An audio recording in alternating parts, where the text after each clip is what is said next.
ทรงคือสุขสวัสดีก็ขอกล่าวว่าธรรมะสวัสดีกับบรรดาท่านผู้ฟังแล้วก็ท่านผู้ชมทุกท่านที่กำลังติดตามรายการพระพุทธศาสนาสี่แผ่นดินซึ่งในค่ำคืนนี้นั้นก็ออกอากาศที่วัดอินทปัญญารามบ้านกองฝายหมู่ที่12ตำบลบ้านปิ่นอำเภอรองจังหวัดแพร่เนื่องจากที่วันนี้ได้เดินทางจากเชียงใหม่จากหลังจากที่ได้ร่วมงานทักษิณานุปทานฉลอง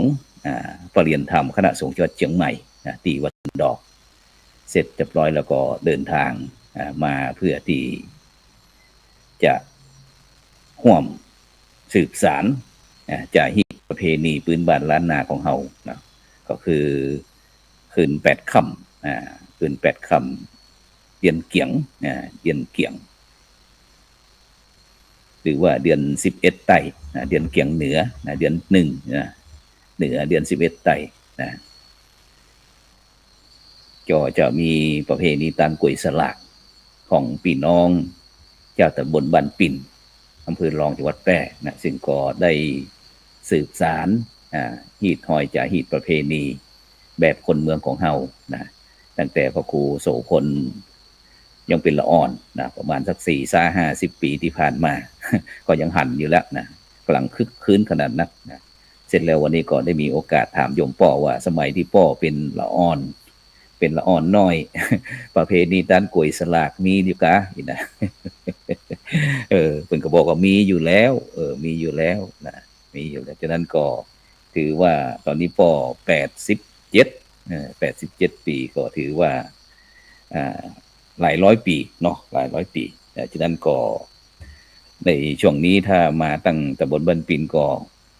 เฮาก็จะหันแต่ละหมู่บ้านนั้นก็ได้ซ้อมฝึกฟ้อนลำตามเต้นเพื่อที่จะร่วมงานประเพณีตานกล้วยสลากซึ่งโดยเฉพาะในวันนี้มาที่นี่มาที่วัดอินทปัญญารามก็ไฟดับ ลุ้นจนนาทีสุดท้ายบรรดาท่านผู้ฟังทั้งหลายก็เตรียมให้ทางเจ้าหน้าที่นั้นได้เตรียมเครื่องที่เชียงใหม่เพื่อที่จะรอออกอากาศกว่าท่านคณะครูบาอาจารย์เฮานั้นรอเกอร์ก็เตรียมแก้ปัญหาฉะนั้นก็ปัญหามีไว้ให้แก้ไขไม่ใช่ปัญหามีไว้ให้ท้อแท้ผลสุดท้ายแล้วก็ได้ออกจนได้ฉะนั้นก็1ชั่วโมงเต็มๆหลังจากนี้ไปฉะนั้นเฮาไปพบกับผู้ร่วมรายการในค่ำคืนนี้ไปที่ท่านอาจารย์พระมหาธนาวุฒิยานะโสพโนด็อกเตอร์วัดรัศมีธรรมวนารามจากอำเภอเมืองจังหวัดลำปางนมัสการครับท่านอาจารย์มหาครับนมัสการครับท่านอาจารย์ครับก็ครับผมก็อาจารย์ทักไปก็ยังจะลืมอยู่มจรละปูนวันนี้ก็ไปร่วมตามสลักกระพาดของมจรละปูนแล้วก็ไปเอาก็มีม่วนครับแล้วก็มีหลวงพ่อท่านอาจารย์พระโคกูวิทย์ผู้ช่วยศาสตราจารย์ดรแล้วครูบาอาจารย์ไรตุบไรต้นทั้งครูบาอาจารย์ไฟคฤหัสถ์ไฟคฤวาสถ์แล้วก็นิสิตเปิดมีความไปเห็นละปูนเปิดมีความร่วมมือกันอาจารย์เอาไปเห็นแล้วมันเพื่อซื้อว่าเกิดพลังที่บอกว่านิสิตเนี่ยเขามีความสำคัญต่อว่างานกิจกรรมของมหาลัยโดยเฉพาะงานกินงานตาลเนี่ยนิสิตเฮานี่บ่แป้ชาติได้แล้วนะครับทุกสิ่งทุกอย่างผมไปในละปูนแล้วรู้สึกว่ามีความชื่นชมปิติกับคณาจารย์แล้วก็ตัวของนิสิตฝ่ายคฤหัสถ์ฝ่ายพระสงฆ์ฝ่ายสามเณรทุกรูปทุกองค์เนี่ยเห็นแล้วก็มีความสุขใจแล้วก็รวดไปเอาฐานสคริปต์ตัวแล้วก็ส่งที่อาจารย์ทักไปก็กำลังอยากปิกลำพอดีครับวันนี้ฝนตกหำน้อยก็เลยค่อยๆมากันนะครับผมครับเพราะว่าอันตั้งแต่เจ้าแล้วครับแต่ผมก็ออกจากเชียงใหม่มาประมาณสักบ่ายโมงกว่าฝนก็ตกครับตกเป็นระยะพอมาถึงที่อันมาถึงที่อันเมืองแปร่ก็ทำท่าจะตกอยู่นะทำท่าจะตกอยู่ก็เลย ก็เลยอันก้อยๆมาเพราะว่าอันเตรียมครัวมาโดยครัวแล้วมันเป็นรถปิกอัพครัวเป็นปิกอัพก็เลยฝนตกครับกระจุยกระจายของฉะนั้นก็มาวันนี้มาถึงแปรกับฝนก็ตกแน่ครับฝนตกแต่ฉะนั้นก็ในช่วงนี้ก็อันพายุเนาะอาจารย์เนาะพายุอันรู้สึกว่าเป็นบัวลอยอีกนิมนต์นะครับตะลุงหลวงพ่อดีมาอาทิตย์ที่แล้วมันก็ครับแม่นครับเดี๋ยวก็คงจะเข้ามาท่านอาจารย์พระครูสุจินต์อย่างก็นันทกิจหลวงพ่อวัดป่งคำเจ้าคณะอำเภอสันติสุขอำเภอสันติสุขจังหวัดน่านครับก็พยายามเพราะว่าคือนี่เขาเป็นภาษาท้องถิ่นเนาะก็เลยเลือกคือเหมาะสมกับคนน้อยหนึ่ง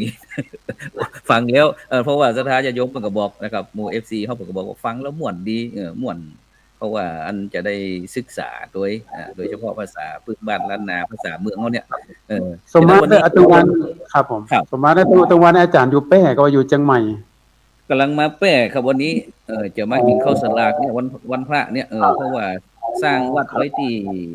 เมืองแป้วัดบ้านเกิดตัวเองครับวัดบ้านอย่างครับอาจารย์ครับวัดอินทปัญญารามครับบ้านกองฝ่ายตำบลบ้านปิ่นหน้าสถานีรถไฟนี่ครับสร้างไว้วัดอินทรามถ้ามีปุณภาวาสนาจะได้ไปเอี่ยวท่านอาจารย์เนาะเปิ้นหูเปิ้นตาเพราะว่าอันหมู่บ้านผมนี่มันยังบ่มีวัดเตื้อ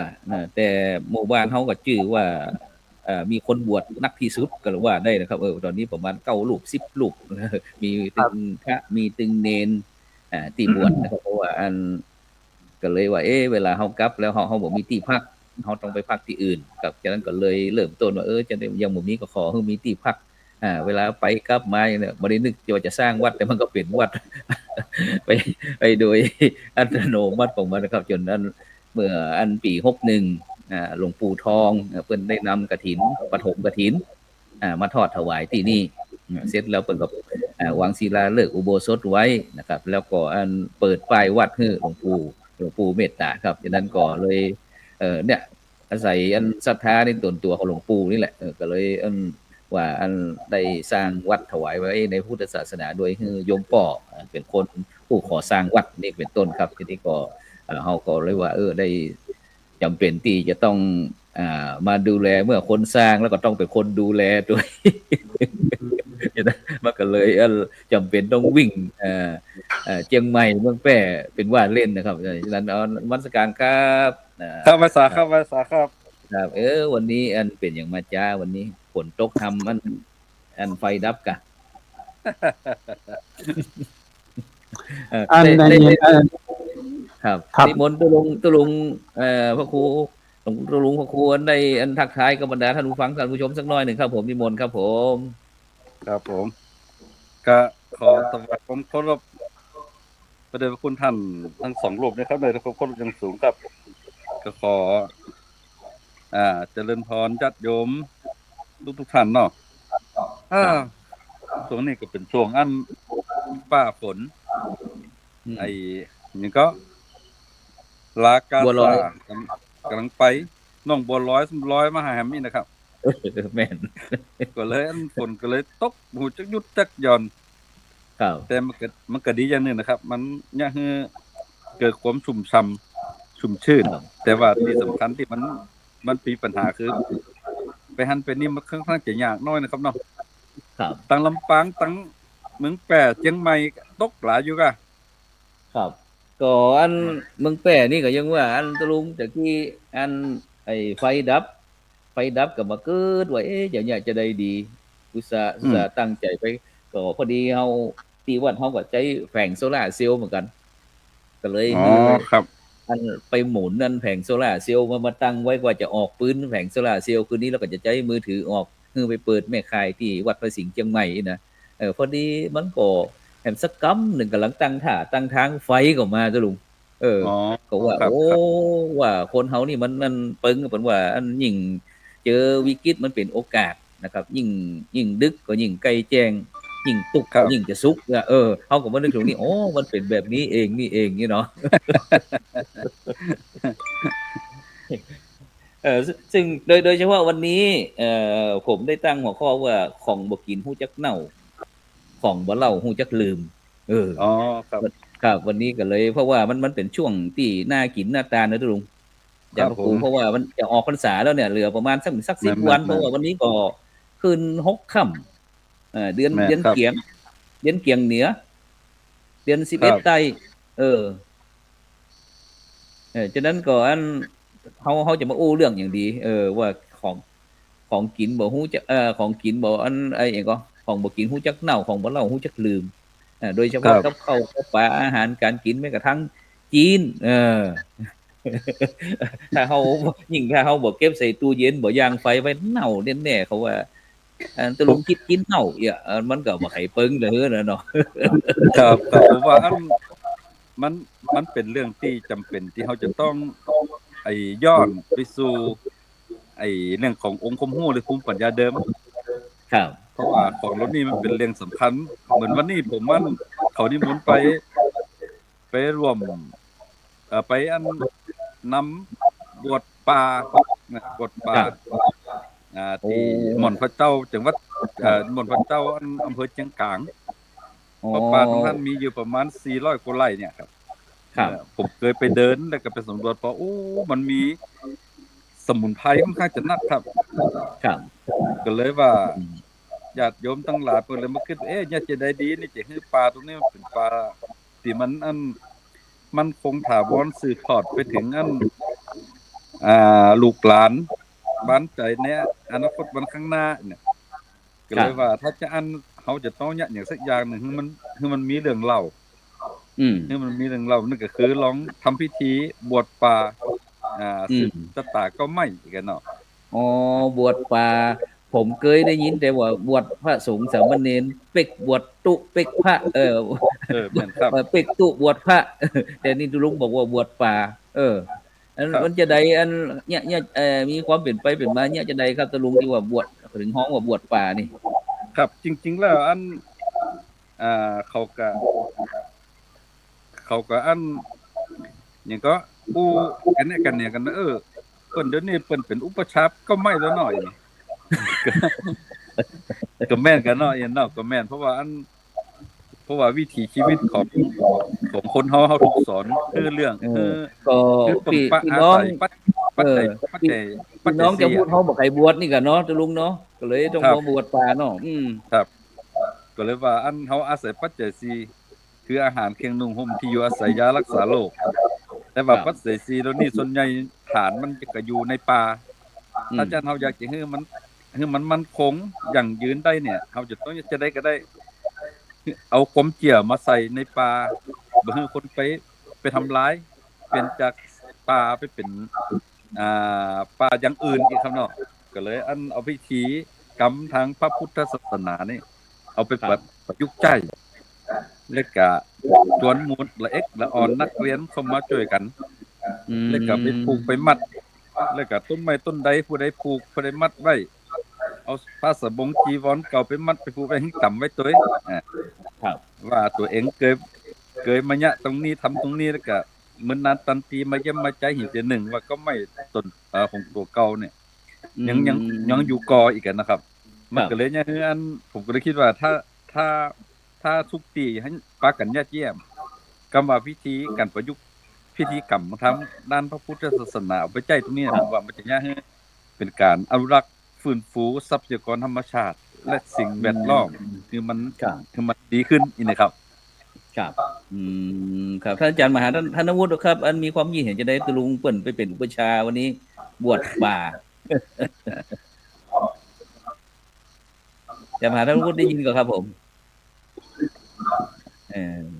ฉะนั้นอาจจะระบบเน็ตอาจจะกระด้างสักหน่อยนึงเพราะอาจารย์มหาเปิ่นกำลังเดินทางมาจากลำปูนเป็นนิสิตเป็นด็อกเตอร์แล้วนี่มาดูด็อกเตอร์นะอาจารย์มหาธนวุฒิมีความคิดเห็นจะได้พ่องตะลุงวันนี้ตะลุงไปบวชป่าผมก็เลยแซวไปว่าอัน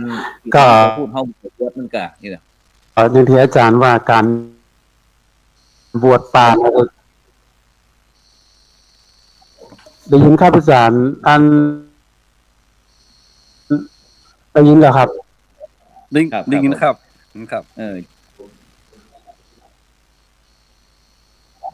จะกระท่อนกระแท่นสักหน่อยหนึ่งอาจจะได้ระบบเน็ตเนาะ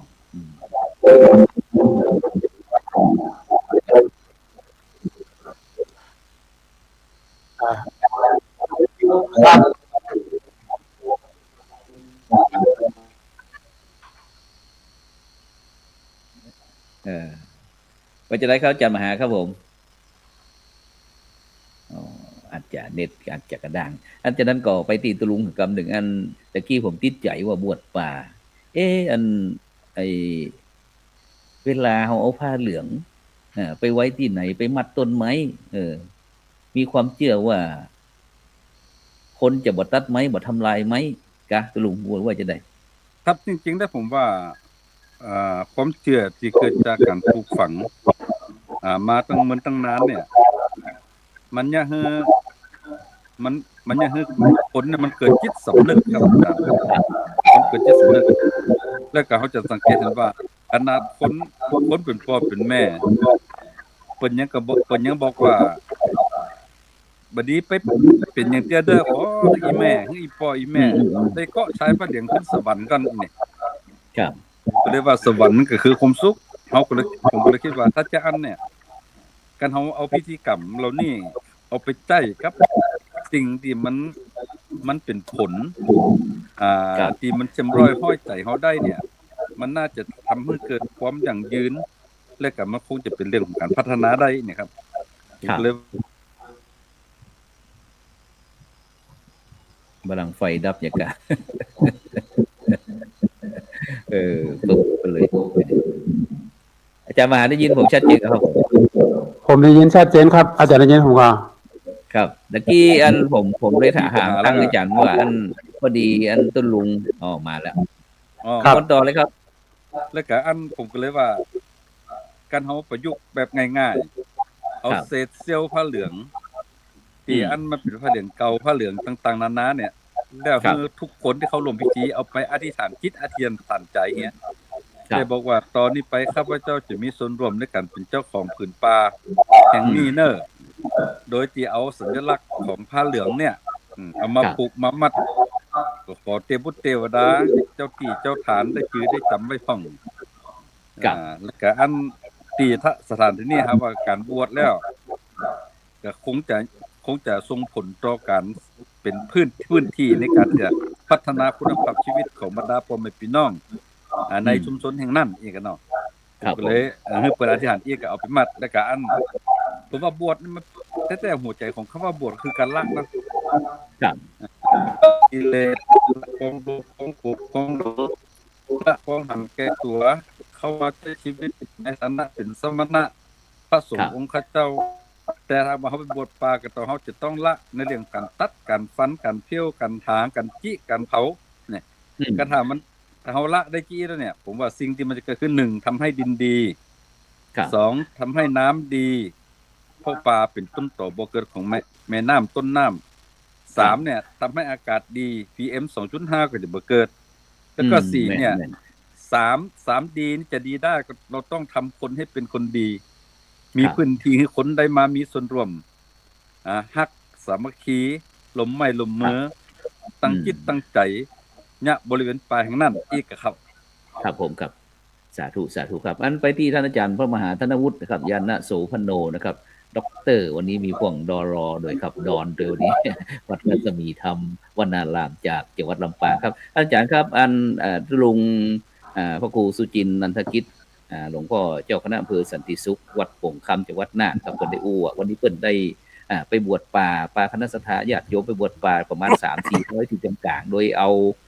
ผ้าเหลืองนะครับไปประกอบพิธีมัดผูกต้นไม้นะครับเพื่อที่จะเป็นการอนุรักษ์รักษาป่านะครับได้แสดงถึงเรื่องความกตัญญูกตเวทีต่อธรรมชาติสิ่งแวดล้อมนะครับถ้าเป็นท่านอาจารย์มหามองหันอย่างพ่อครับในการบวชป่าพิธีกรรมบวชป่าแบบนี้ครับผมมันเป็นการเพื่อเป็นการอนุรักษ์ป่าไม้โดยครับอาจารย์เพราะว่าโดยการใจกุศโลบายเนาะอันในการใจกุศโลบายทางพุทธศาสนาเนี่ยไปเชื่อมโยงนะครับกับความเชื่อในเรื่อง ของความศักดิ์สิทธิ์ว่าต้น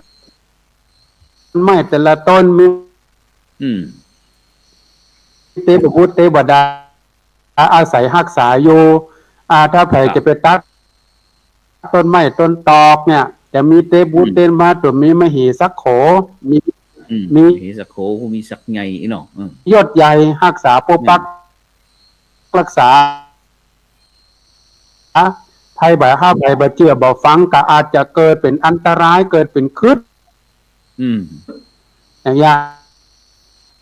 ก็เพื่อจะดึง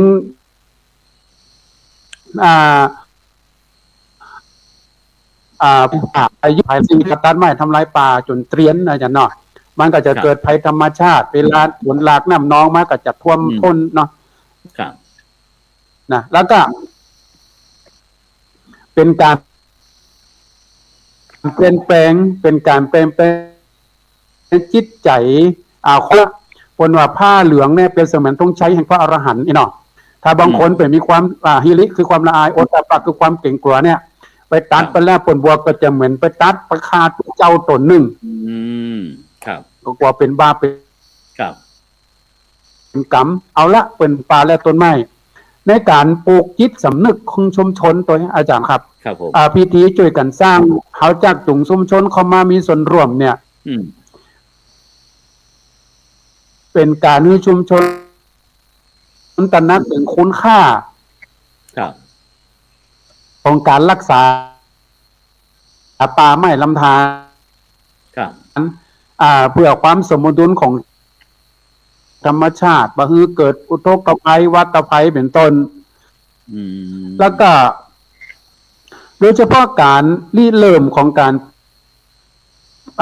ปลูกของการบวชป่าเนี่ยผมว่ามันมาจากการหมู่หมอดไม้นะจ๊ะเนาะหมู่หมอดไม้เนี่ยมันชอบตัดไม้ทำลายป่า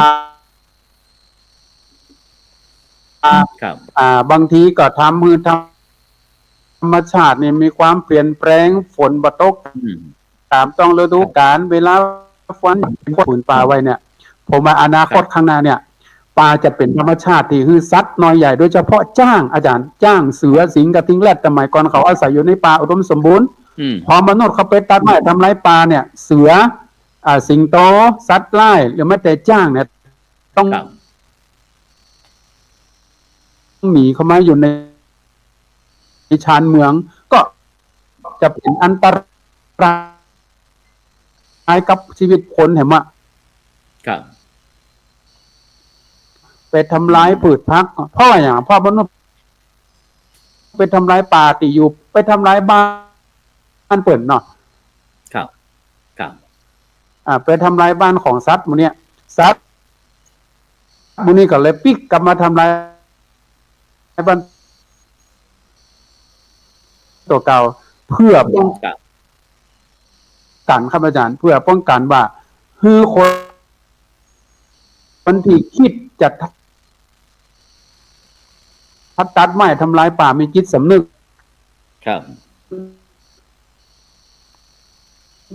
ถ้าอูจีอีนี่ผมก็ว่าไม่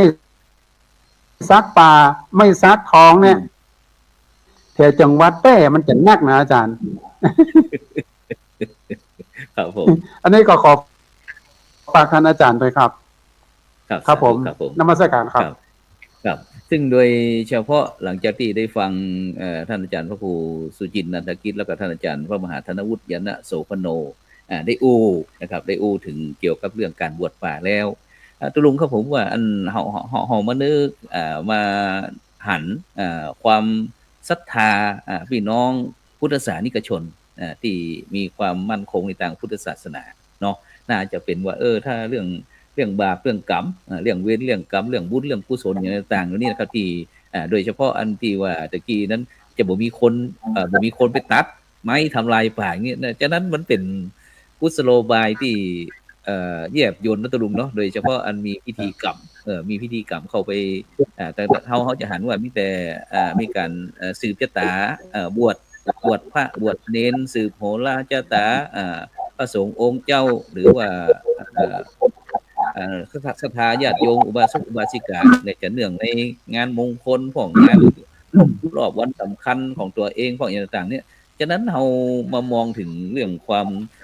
ศรัทธาความเลื่อมใสในพุทธศาสนาเนี่ยครับจึงเกิดเหตุการณ์วันนี้ขึ้นมาแล้วก็ทำให้มันได้ผลด้วยนะครับแต่บ่ฮู้ว่าพี่น้องที่นับถือศาสนาอื่นบ่ฮู้ว่าเพิ่นจะมีวิธีการรักษาป่าจะได้เพราะว่ามันศรัทธามันเป็นความเชื่อเนาะตะลุงเนาะก็เชื่อโดยเฉพาะเมื่อเวลาเฮาไปทำนี่เหมือนกับเฮาไปทำลายพระพุทธเจ้าอีกน่ะเป็นสัญลักษณ์ทางพุทธศาสนาอันนี้ก็ถือว่าลงตัวเรื่องการบวชป่าที่ตะลุงว่านี่นะครับซึ่งก็เป็นที่นิยมสำหรับก็นิยมแต่ทางภาคเหนือเฮาในตะลุงเนาะสำหรับภาคอื่นก็บ่ค่อยมีเพราะว่าอาจจะด้วยสิ่งแวดล้อมหรือว่าความเชื่อพิธีกรรมอะไรอย่างต่างๆฉะนั้นแถมหลายเรื่องครับเรื่องงานพิธีกรรมที่โดยเฉพาะที่มากับพระพุทธศาสนาแล้วก็มากับโดยเฉพาะวันก่อนเมื่อกี้เฮาอู้ถึงเรื่องบวชป่าอาจารย์มหาธนวุฒิก็ได้อู้ถึงเรื่องเสือสิงกระทิงแรกแต่ก่อนอยู่ป่าวันนั้นตะลุงวันนั้นที่อันสวนสัตว์สวนสัตว์วันนั้นอันเสือขมือบคนเลี้ยงวันนั้นน่ะฆ่าคนเลี้ยงวันนั้นน่ะนี่มันจะเป็นเพราะอย่างตะลุงทั้งที่เคยคบค้าสมาคมกันแต่กับมาฆ่ามาอันนี้กัน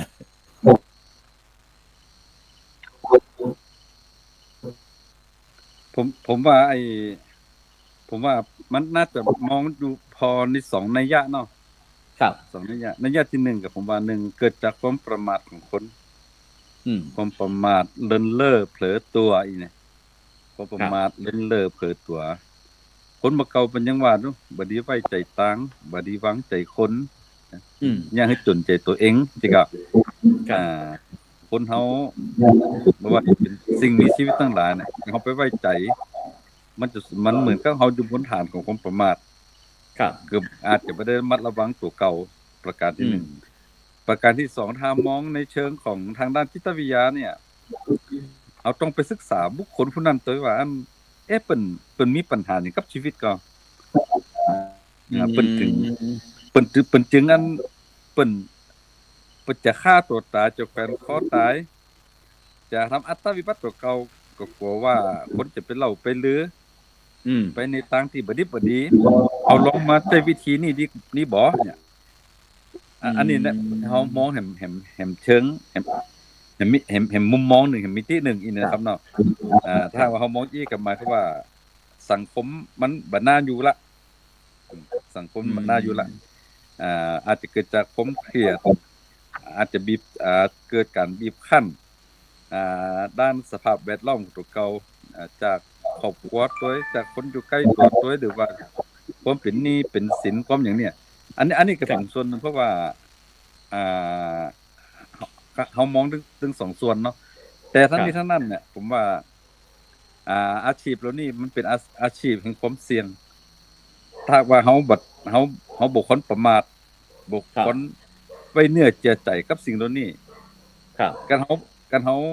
ระมัดระวังแล้วก็บ่ไว้เนื้อเชื่อใจบ่ตั้งอยู่ความประมาทถ้าเฮามองในมิติที่1เนี่ยมันก็จะเกิดขึ้นแต่ว่าในส่วนของในเชิงของด้านแห่งมุมนึงนั่นแห่งมุมมองนั่นก็เฮาก็จะต้องไปศึกษาในเชิงของสังคมด้วยนะครับเนาะว่าเฮาจะได้รู้ว่ามันถูกบีบคั้นถูกกดหนีบด้วยอย่างพ้องเนี่ยผมว่าการที่จะเหตุผลสาเหตุที่จะเกิดลักษณะนี้มันมีบ่อยนักอีกนะครับเนาะ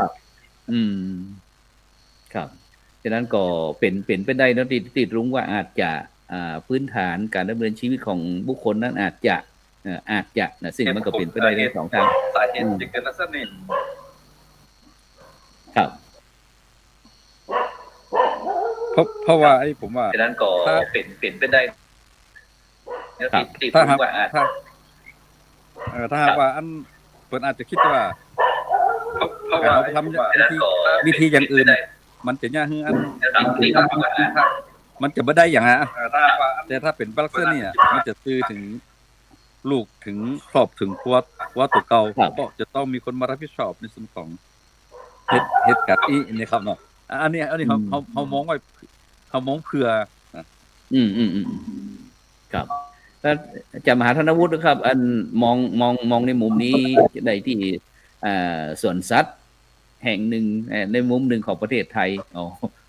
วันนี้ระบบเน็ตถ้าจะบอกใครแต่ฮือถ้าจะเนี้ยบรรดาท่านดูฟังทั้งหลายโลกยุคใหม่นะอย่างที่ตลุงว่านะจะต้องบอกประมาณจะต้องเฮาสามารถที่จะต้องดำเนินชีวิตอยู่ให้ได้ปรับให้ได้เพราะว่าจะใช้ชีวิตแบบสุขสบายเมื่อ40-50 ปีบ่ได้เพราะว่าในปัจจุบันนี้มันคนมันนักฉะนั้นก็ต่างก็ต้องดิ้นรนต่อสู้ปัญหาอุปสรรคต่างๆที่เกิดขึ้นในชีวิตท่านจำหาท่านพูดได้ยินชัดเจนครับผมรู้สึกว่าเป็นจะได้วันนี้กระท่อนกระแท่น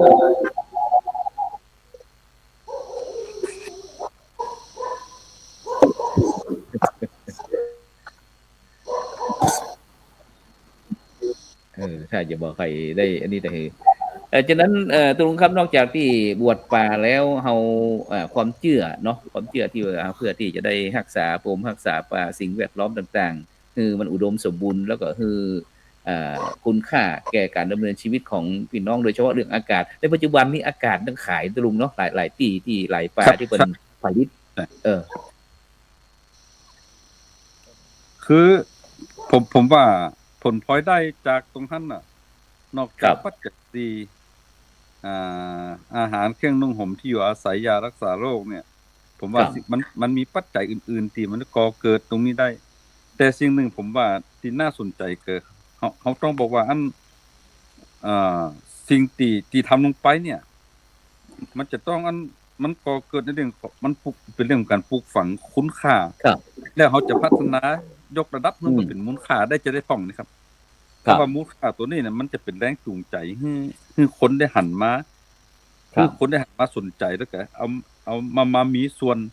ในการที่จะปกป้องคุ้มครองรักษาสิ่งเหล่านี้ยกตัวอย่างเช่นมูลค่าที่ก่อเกิดจากนั้นหากว่าเราเอาองค์ความรู้ภูมิปัญญาเข้ามาจับเนี่ยมันจะสร้างมูลค่ามหาศาลได้พระอาจารย์ยกตัวอย่างเช่นอันดับแรกหนึ่งเนี่ยถ้าหากว่าเรามีความรู้เรื่องการดูแลสุขภาพโดยการใช้สมุนไพรเนาะซึ่งสมุนไพรส่วนใหญ่ก็อยู่ในป่านะเพราะอยู่ในป่าถ้าเราไปย้อนไปศึกษาประวัติพุทธประวัติในเรื่องของหมอชีวกโกมารพัฒน์ที่เป็นแพทย์ประจำองค์สมเด็จพระสัมมาสัมพุทธเจ้าเนี่ยซึ่งเพิ่นมีความช่ำชองในเรื่องของต้นไม้และก็เพิ่นถูกปลูกฝังโดยผ่านระบบการสอนว่ามันมีคุณค่าจะได้ป้องมันมีพิธีกรรมมันบ่ใช่ว่าการไปเอาสมุนไพรบ่ใช่ว่าเอามาเป็นเอาต้นไม้มาเป็นยาสมุนไพรบ่ใช่ว่าจู่ๆก็ไปเอาน่ะต้องพอทิศพอทางพอมื้อสันวันดีข้างขึ้นข้างแหลมเอาช่วงตะวันบางอย่างเอาช่วงตะวันขึ้นบางอย่างก็เอาช่วงตะวันตกบางอย่างก็เอาไฟไปส่องเอาตรงค่ำคืนเนี่ยเพราะว่าศาสตร์เหล่านี้มันเป็นศาสตร์ที่ค่อนข้างจะสำคัญเนี่ยมันถูกปลูกฝังโดยผ่านกระบวนการเรียนรู้ตรงนี้และการหาว่าเฮามาพัฒนาเป็นมูลค่าเนี่ยผมว่าเดี๋ยวนี้สังคมการคำว่าสังคมมันถูกพัฒนาเนี่ยมันใกล้จะถึงจุดอิ่มแล้วเมื่อใกล้จะถึงจุดอิ่มเนี่ยมันก็ต้องย้อนกลับมาหาองค์ความรู้ภูมิปัญญาเดิมมีเคสหนึ่งครับอาจารย์ผมลองฟังสักหน่อยครับจะได้ครับคนบ้านใกล้วัดนี่นะครับเดี๋ยวนี้ก็อยู่เนี่ยคือเมื่อก่อนไปทำงานในโรงงานครับช่วงชีวิตตั้งแต่เรียนจบมาเนี่ยทำงานโรงงานเป็น10เป็น20ปีแต่ก็สุดท้ายมาสิ่งที่ได้คือเรื่องของสุขภาพเป็นมะเร็งครับเป็นมะเร็งเป็นมะเร็งแล้วก็หมอก็คือรักษาแบบศาสตร์แบบแผนปัจจุบันแผนโบราณแผนปัจจุบันครับคีโมหยังสปายารักษาอยู่2ปีหมอสุดท้ายหมอบอกว่าเดี๋ยวนี้ไปรักษาตามมีดเกิดเพราะว่าเชื้อมะเร็งมันลามขึ้นไปถึงสมองละมันไปกินปอดกินสมองมันเข้ากระดูกคนน่ะคนนี้มันจะเจ็บจะปวดห้องเขาโกนก็ไว้นะครับสุดท้ายเขาก็เอามาไว้ที่บ้านหมายก็หมอก็บอกว่ารักษาตามมีตามเกิด ก็นิมนต์ตังวัดเนี่ยไปอ่านธรรมมหาวิบากของมันก็ไปมัดเข้ามัดแขนฮื้อพ่องนี่กันเนาะเอาของไปฝากไปปั่นฮื้อพ่องแล้วก็สิ่งหนึ่งเนี่ยสุดท้ายหมอก็เลยว่าเนี่ยยังบ่ได้จุดเหรียญอีกบ่ได้นะอูกบ่ได้นอนแถวแล้วก็มาประมาณท้ายสุดท้ายนี่ลักข้างหลังสุดนี่2 เดือนเนี่ยยังบ่ได้จุดเหรียญอีกได้เข้าก็ไปเอาใส่นี่ซิลิงนี่ครับเข้าอาหารเหลวเอาสุกดังนี่นะแล้วก็หายแล้วพอดีแฟนมันมาหาเนี่ยมันก็เตี้ยวมาตันเข้าปกเก่าแม่เก่าปกเกิดแม่ตายอีกกันเนาะเป็นประจำเก็บทุกอาทิตย์ผมก็เลยว่านี่โยมฮื้อเธอเนี่ยฮื้อเอาสูตรยาตุลุงนี่เนอะยาสูตรตุน่าเนี่ยก็ง่ายๆเป็นอาหารเป็นพักอยู่ตามรอบๆบ้านเฮาเนี่ยประมาณ10 กว่าอย่างเนี่ยเอาไปได้เอาสดๆเอาอย่างละ3 ใบของ5 ใบของแล้วเอาไปปั่นแล้วก็เอาไปกรอกมันกินทีเล็กทีละน้อยนะไปกรองเอาน้ำฉีดสลิง40 ปากมันกินวันเล็กวันน้อยเต้าตีมันจะกินได้เนี่ย1 อาทิตย์ผ่านไปเนี่ยมันก็มาตันเข้าผมก็เลยถามว่าเป็นได้พ้องบาลานเมียว่าจิตุลุงมันดีขึ้นหรอเดี๋ยวนี้อาหารนี่เกี่ยวกินคนเดียวได้แล้วบ่ต้องเอาอาหารเหลวใส่ซิลิงแล้วแขนก็ยกขึ้นได้ละแข้งก็ยกขึ้นได้ละแล้วมันตัวนี้มันพยายามที่จะอู้อยู่แต่มันยังอู้บ่ได้เตี้ยเนี่ยผมว่าผมก็เลยมาคิดละมันเป็นบุญน้อยกันเนาะบุญนี่มันจะมีอาจจะบุญ3 ส่วนน่ะบุญที่1ก็คือบุญที่เกิดจากที่เฮาได้ทำบุญสุนทานด้วยผลทานของความเชื่อบุญที่2น่ะมันเป็นเหตุที่เฮาได้ใจความเชื่อได้ศรัทธาต่อองค์ความรู้ได้ภูมิปัญญาแล้วนี่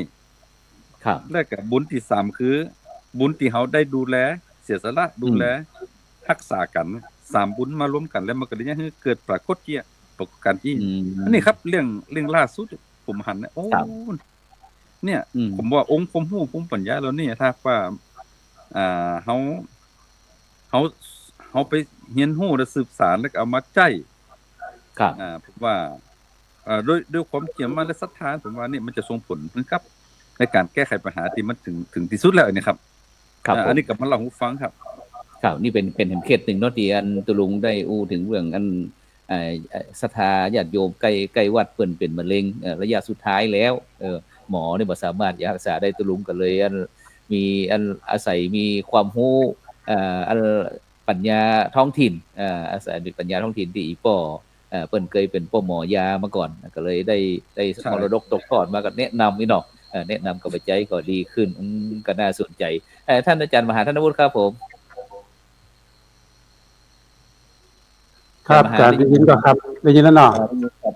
แต่กี้ได้ยินอันท่านอาจารย์พระครูสุจินได้ถึงเรื่องอันความเหนือชั้นความมหัศจรรย์ความเหนือธรรมชาติอาจารย์ล่ะครับก็แต่ด้วยขอสมมาได้บ่ได้เน็ตผมมันบ่เสถียรเนาะพอดีก่อนที่จะเข้าออกรายการเนี่ยก็ฝนตกอาจารย์ฝนตกนักบ่มีตั้งหน้าศาลาน้ำท่วมปีนี้ยอมรับว่าฝนตกนะครับฝนตกนั่นล่ะน้ำมันมาเยอะวันเนี่ยช่วงนี้ก็น้ำท่วมแถวห้างชัดแถวบ้านจูดบ้านจำแถวไหลหินมาอาจารย์น้ำท่วมเพียงนักแข่งมันก็หัวเข่าเหมือนกันก็พอดีว่าเขาเพิ่นอยู่ที่รุ่มเนาะกับผมก็ว่าน้ำมันท่วมบ้านท่วมจองเพราะหมู่นี้มันชอบตัดไม้ทำลายป่าผมก็ตึงว่าสมัยหลวงปู่พระราชจินดานายกเนี่ยหลวงปู่คำอ้ายอดีตเจ้าคณะจังหวัดลำปางเนี่ยวัดพระเจดีย์เสาหลังเนี่ยเปิ้นจะปราบคือเจ้าพระสงฆ์องค์เน้นคณะศรัทธาในท้องถิ่นไปบวชป่าอาจารย์เอาผ้าเหลืองผ้าสบงไปคนละผืน2 ผืนนิมนต์พระสงฆ์องค์ข้าเจ้าในพื้นที่ที่มีอิทธิพลต่อชาวบ้านเนี่ยจ้าจูงชาวบ้านไปบวชป่าชาวบ้านบางคนก็บ่เข้าใจอาจารย์ว่าเจ้าอย่ามาบวชป่าสืบจะตาคือต้นไม้มันเป็นดีอย่ามาสืบจะตาคือคนเป็นต้นไม้มันแปลกความว่าจะใดก็เลยปู่ก็บอกว่าการสืบจะตาคนเฮามีความเชื่อว่าพาถาทุกบทมาจากพุทธานุภาพธรรมานุภาพสังฆานุภาพ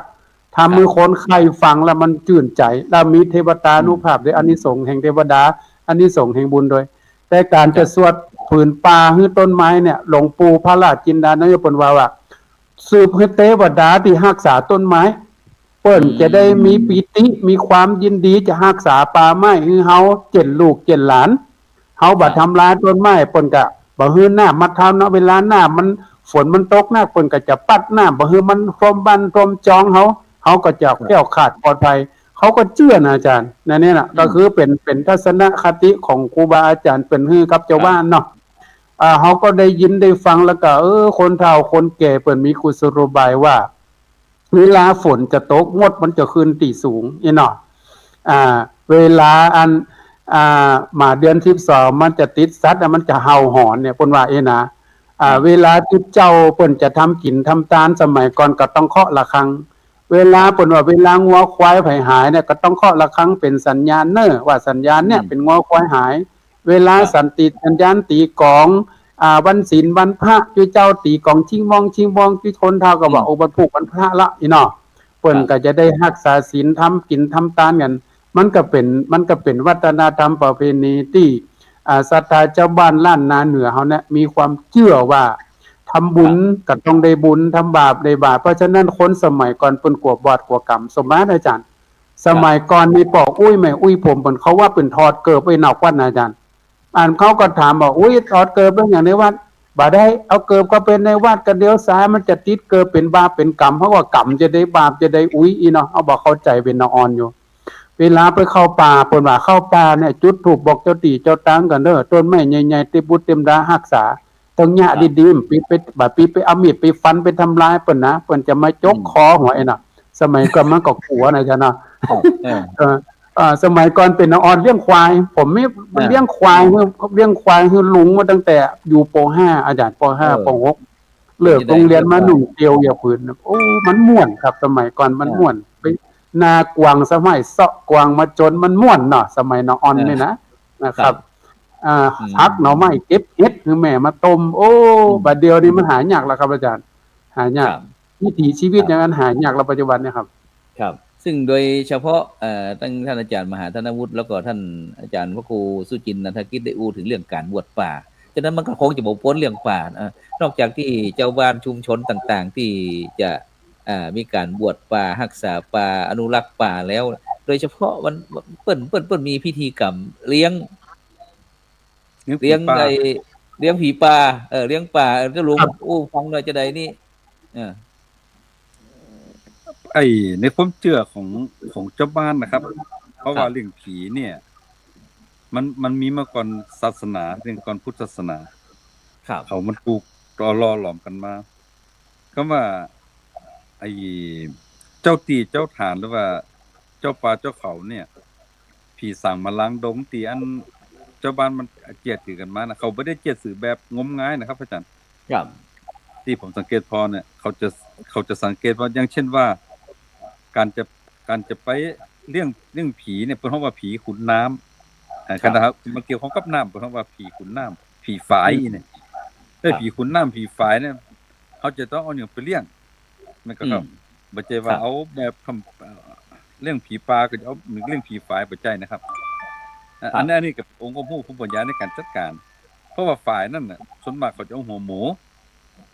เอาหมูอยู่ไปเลี้ยงเพราะว่าหมูมันหัวหมูมันใหญ่เนาะเพราะคนมันหนักฝ่ายน่ะคนใจหลายแล้วเจ้าน้าเจ้าหยังเนี่ยถ้าไปให้เราเลี้ยงเดี๋ยวได้เอามากินข้าวสากผีด้วยกันนี่นะครับมันปอกินครับผมแม่นก็ครับอันนี้เป็นกุศโลบายอย่างหนึ่งตีอันคนมาเก่าเปิ้นเอาคนไปหิ้หายกายพร้อมกันไปหันหน้าคาตากันนี่เนาะอันนี้แต่ถ้าเป็นเรื่องป่าเรื่องก็ไม่เรื่องผีป่าผีป่าตีอันปกปักรักษาเนี่ยอันนี้เพิ่นจะใจไกลเปิ้นฮ้องว่าเล่าให้ไกลคู่นี่อ๋อหมายความว่าแม้กระทั่งไอ้เจ้าให้เจ้านาเจ้าสวนที่ทำการเกษตรผมนึกถึงตุลุงได้ยินว่าเลี้ยงไก่เวลาเปิ้นเกี่ยวเข้าให้เรียบร้อยแล้วอีเนาะแม่นครับเพราะว่าอันการเอาไก่ไปเลี้ยงน่ะไก่มันเพิ่นฮ้องว่าไก่มันบ่จะแม่นตัวบ่ใหญ่ตัวหมูเนาะมันตัวน้อยเนาะครับอันนี้จะไป 2-3 คนกันได้ 4-5 คนกันแล้วจนคนที่อยู่ใกล้ที่รู้จักมาคุ้นกันเนี่ยเรียบร้อยกินเพราะว่า พิ่นมีเงื่อนไขว่าห้ามเอาเข้าสากผีเอามากินในบ้านหมายความว่าถ้านั่นแหละคือกินหมดเลยแต่ก็ถ้าบ่เสี่ยงก็เอาละเนาะไม่คือห เพราะ มู ไอ้หยัง หมาคือสัตว์ บ่ สิ่งมา บ่ กิน ให้เอามากินในบ้านตะลุง ผมว่าเขาคงจะคนมาเก่าเพิ่นคงจะคิดเพื่อสัตว์สิ่งหิงสาที่อยู่ในป่านะครับเป็นมดเป็นหยังต่างๆนานาถ้าเหลือแล้วบ่ได้ครับจะเอาไว้หาเนี่ยลางเที่ยสัตว์สิ่งหิงสาบ่ว่าจะเป็นหมานุ่มหมาในก็มดแมงนั่นแมงนี่จะมาไต่มาตอมมาคบมากินเอาไปนั่นต่อให้มันจะได้กลืนในป่าของเฮามันคงจะเป็นอย่างนี้นะครับ ครับ เพิ่นเลยว่าบ่ฮือเอามากินในบ้านแต่ว่าเพิ่นบ่ได้จำกัดว่าเพิ่นบ่ได้บอกว่าจะต้องไปมุดถึงบ้านถึงจองเอาไปเพียงเฉพาะเจ้าของดีหรือว่าคนที่สนใจที่ฮู้จักคนเอาไปว่ากันอีกกันเนาะผมว่าอันนี้เป็นการใช้องค์ความรู้ภูมิปัญญาในการถ่ายทอดสืบทอดในเรื่องของวิถีวัฒนธรรมเจียตรงนี้ตัวแล้วก็เหมือนกับมันนอกจากผีฝายเนาะแล้วก็ผีป่าเตี่ยเพิ่นเอาเจ้าตีในไร่ในสวนเล่นบ่ปอแล้วก็ที่สำคัญก็คือผีที่เขาถือกันผีเจ้าเนี่ยเพิ่นว่าผีเจ้าเนาะ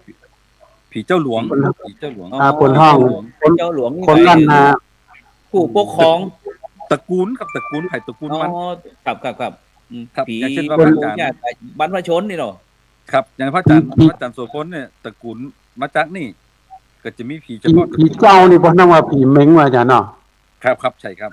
ผีเม้งก็ถ้าผีเจ้าบ้านแต่ไปว่าผีมดบ่นำบ้านเฮาผีมดผีเม้ง ใช่ครับผีมดผีเม้งเนี่ยครับ ครับ แล้วก็ เวลาเฮาไปเนี่ยพวกว่าจะลง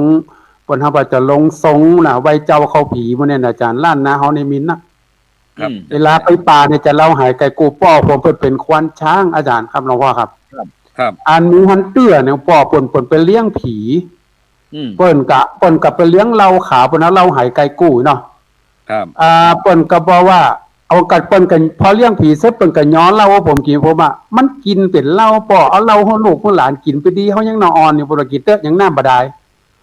กินเหมือนเหล้าครับอาจารย์ครับอาจารย์มะครูพอกินก็ไปแล้วมันเป็นน้ำบ่ได้ผมก็แปลกใจก็ถามป้อน้ำเหล้ามันเหม็นแต่มันกินแล้วมันหยังมาจาง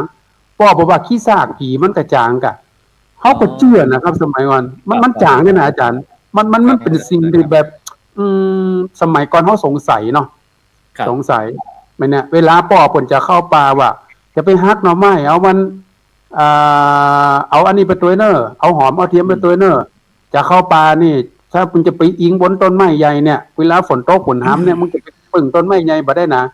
อันก็เดี๋ยวเตบูเต็มดาผีไปจะฮักคอเอาจริงๆแล้วมันกับปัจจัยมันกลายเป็นว่าเวลาฝนฟ้าตกขนองต้นไม้ใหญ่ปนกลัวฟ้ามันพาลงมาอาจารย์เขาอาจจะเป็นอันตรายอย่างเงี้ยครับ อันนี้คือความเชื่อเนาะ ครับ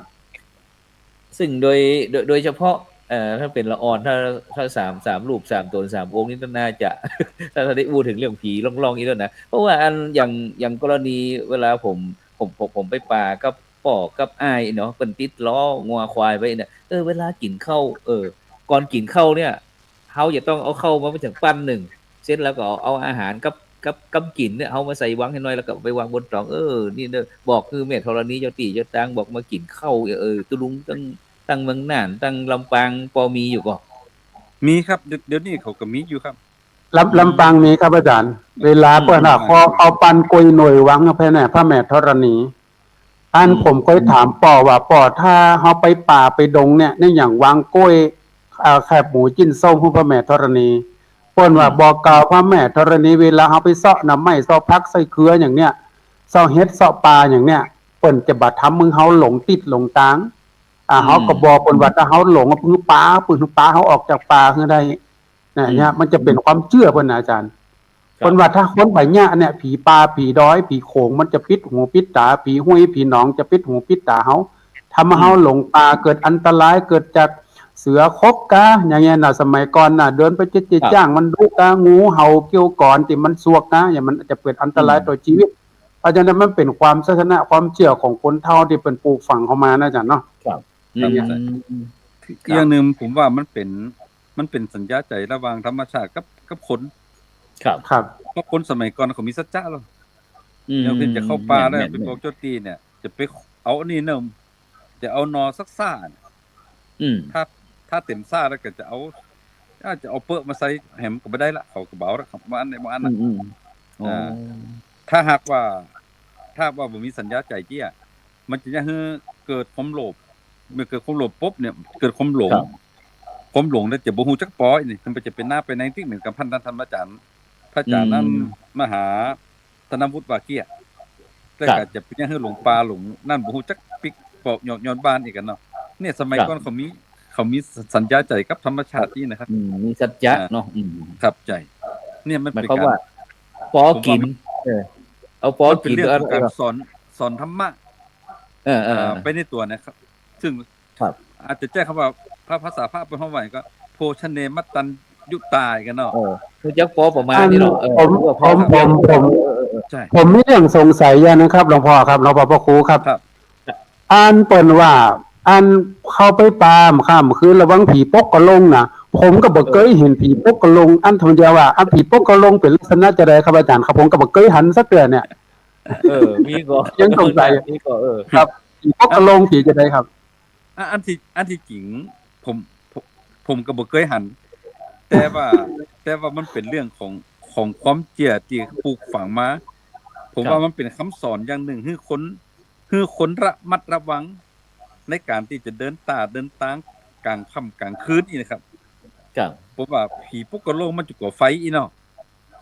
ถ้าไปเนี่ยมันก็เมื่อคืนเพิ่นว่าสมัยก่อนมันมีไฟฉายมันจะไม่แค่อีเนี่ยมันก็ครับไม่แค่มันก็เอาไม้มาซาบแล้วก็มัดแล้วก็เอาจุดไฟเหมือนคนอันนี่ก็น้ำซบนี่เนาะไม่ใต้นั่นเนาะบ้านเฮาบ้านตะมือน่ะเพราะไม่แค่เดินไปแต่ถ้าแบบนี้เนี่ยครับนี่ถ้าแบบนี้เดี๋ยวผีกระลงมันจะมาตักมาตอมาหลอกเนี่ยก็เลยอันผมว่าอันนี้มันเป็นคำสอนอย่างนึงว่าอันคนเฮาบ่ดีประมาทในการที่จะเดินตาในค่ำในกลางค่ำกลางคืนถ้าบ่จำเป็นที่จะไปบ่ต้องไปที่จะเป็นบ่ต้องที่จะบ่ต้องไปนี่บ่ต้องไปถ้าจำเป็นแต่ก็คือใจไม่แค่หรือไม่ใต้เนี่ยเนาะจุดไฟเหี่ยเพราะว่าผีมันกลัวอันมันกลัวไฟเนี่ยครับแล้วก็อันมันก็เลยมีคาถาพระฤาษีตาไฟเนาะที่ก็ครับได้ไปเวียงสา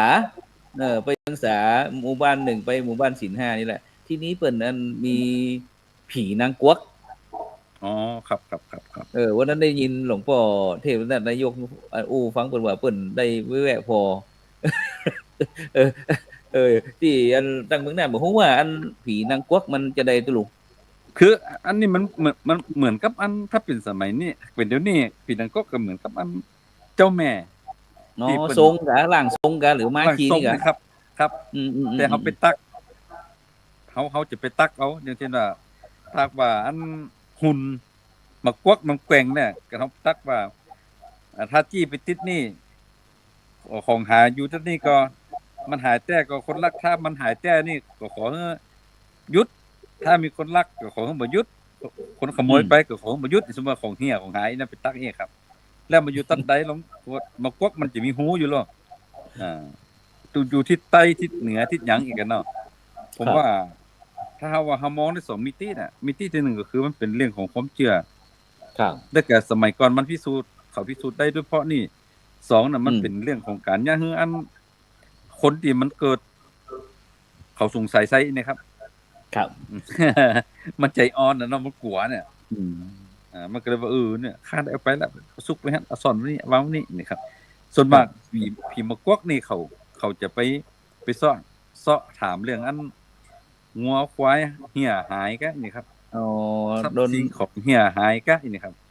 โดนคนลักโดนคนขโมยอีกเนาะครับพอดีเหลือเวลาแห่นาทีเดียวอาจารย์มหานวุฒิมีอย่างที่จะเสริมตรงนี้พ่อคือเกินนาทีเพราะเหลือนาทีเดียวคือจริงๆแล้ววันนี้เสียดายเพราะเน็ตผมมันไม่ได้ก็มาได้ก็หายนะผมก็เข้าสมาในวันนี้นะแต่ว่าผมขอฝากกับคนรุ่นใหม่นะอาจารย์ของเฮามันเจน X กับเจน Y นะอาจารย์เนาะจะไปวันไหนบ่ฮู้นะว่าเฮาฝากไปกับเจนในเพิ่นเจนอัลฟากับเจนเบต้านะเจน Z นะครับอาจารย์เจน Z เนี่ยมันเฮาต้องฟังเนี่ยเพราะว่าแหมน้อยเนี่ยระบบ AI มันเข้ามาสู่สมองของมนุษย์โดยเฉพาะเยาวชนน่ะเนาะ คติความเชื่อล้านนาเฮาที่คนเข้าคนแก่ปู่แทนย่าแทนพ่อแม่ครูบาอาจารย์เพิ่นปลูกฝังไว้เนี่ยมันจะสูญหายเนี่ยอย่างใดครูบาอาจารย์ของเฮาจะได้ปลูกฝังวัฒนธรรมประเพณีเรื่องกว่าบาปกว่ากรรมการทำมันอย่างเกิดที่ลิความละอายมันก็จะเกิดกรรมนั่นจ้ะเนาะสังคมปัจจุบันนี่กรรมเวรมันบ่มี